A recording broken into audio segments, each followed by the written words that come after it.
Welcome to Muslim Apologetics Australia.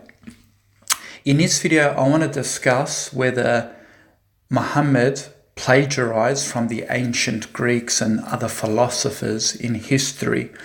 This is an argument that is made by atheists or ex-Muslims to prove that the scientific miracles in the Quran are not unique because other people in previous historical artifacts have also mentioned some of the things that the Quran has said. This is a method that they use. Their first criteria is, for example, that the Quran is being mistranslated. But then when they get refuted on that, then they go to a secondary premise, and that is, oh look, ancient people in the past have mentioned it. And then when that doesn't work, and let's say there's some contradictions or it doesn't really add up, or sometimes when history doesn't mention those things, then they move to, oh, look, he's breaking these other premises and fallacies, and it's just being, either taken out of context, or they even mention another premise, which is, oh, it's only metaphorical and it's not literal. And if then that doesn't work, then they would say things like, oh, it was just a coincidence, it was just a one-off thing. Nostradamus also made many predictions out of many false things as well. So you see an excuse after an excuse after an excuse.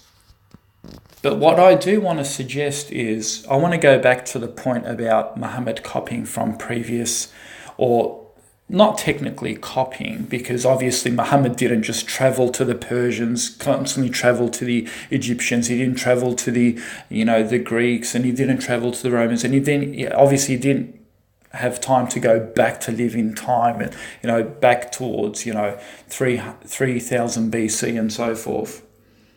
I've listened to Dr. Zakir Naik, and he makes a fabulous point, and he also says that when other ancient figures mention, maybe they mention about 10 things, if one of them becomes true, it doesn't mean obviously it's inspiration or it's like Prophet Muhammad.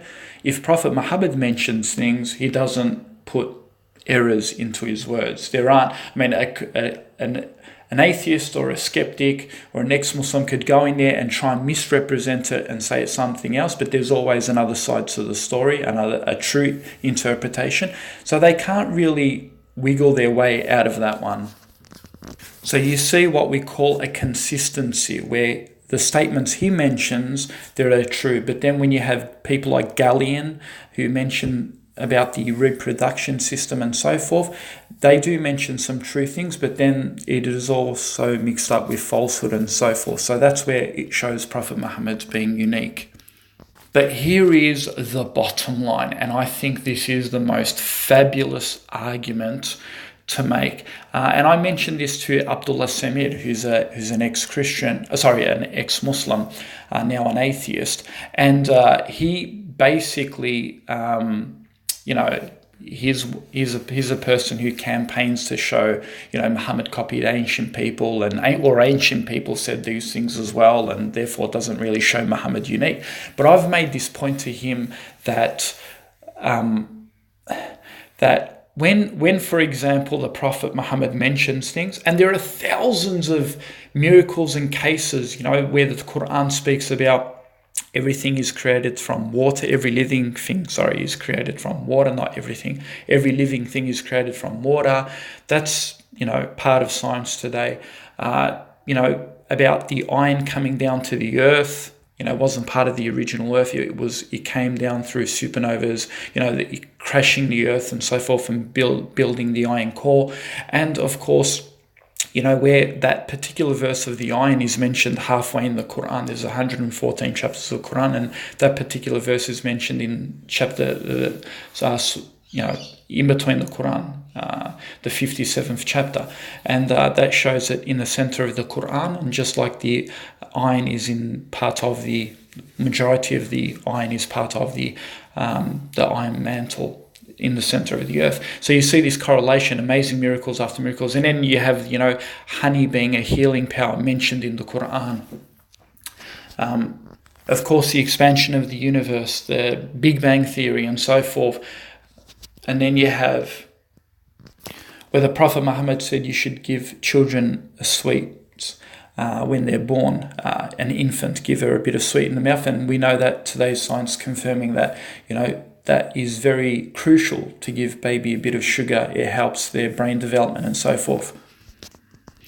The Quran also mentions, we actually thought that our brain is part of the conscious mind that makes decisions and, receives wisdom and stores information, all that sort of stuff. But we've just come to know recently that the heart does that also, and that is also mentioned in the Quran. And I'll put a hyperlink below this video, that the heart actually acts like a brain as well, and that is part of the Quran as well, and it's mentioned in the Quran as well. So that in itself, is just amazing. So you have this continuous mentioning of true prophecies, true miracles, true statements. And I mean, I could spend hours going through all the miracles and all the statements.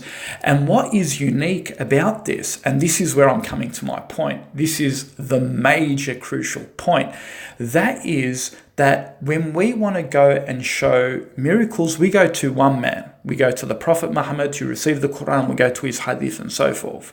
That mentions all these things.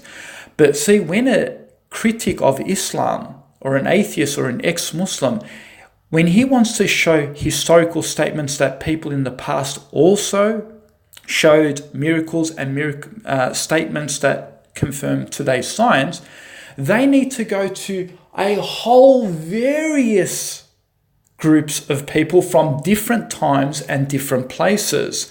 They have to go to the Greeks, they have to go to the Egyptians, they have to go to other philosophers, they have to go to the Romans, they have to go to people like Galen. They have to go to a whole various different types of people who lived in different times and different areas to try and show, hey, look, they had some unique statements. They had their own, miracles that confirm today's science.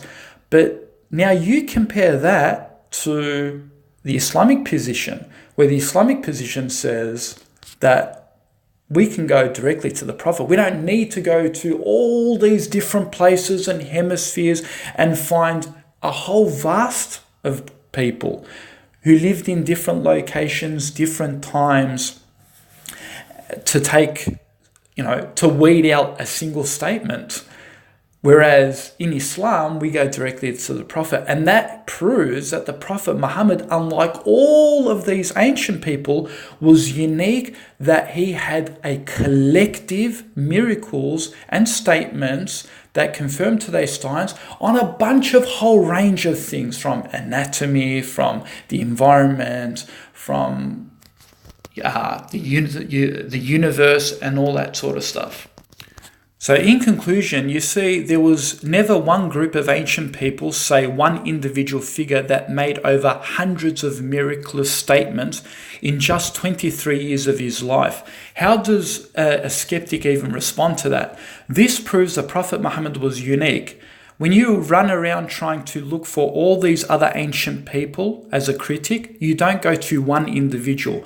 You go to a whole bunch of other people, whereas we go to just directly to, we just go directly to the Prophet Muhammad. That in itself speaks volumes. So you can never, as a critic, ever show me an ancient figure by himself mentions everything that the Prophet Muhammad said concerning the miracles. You can never actually respond to that factor, and that in itself proves that the Prophet Muhammad, unlike all other ancient people, was unique.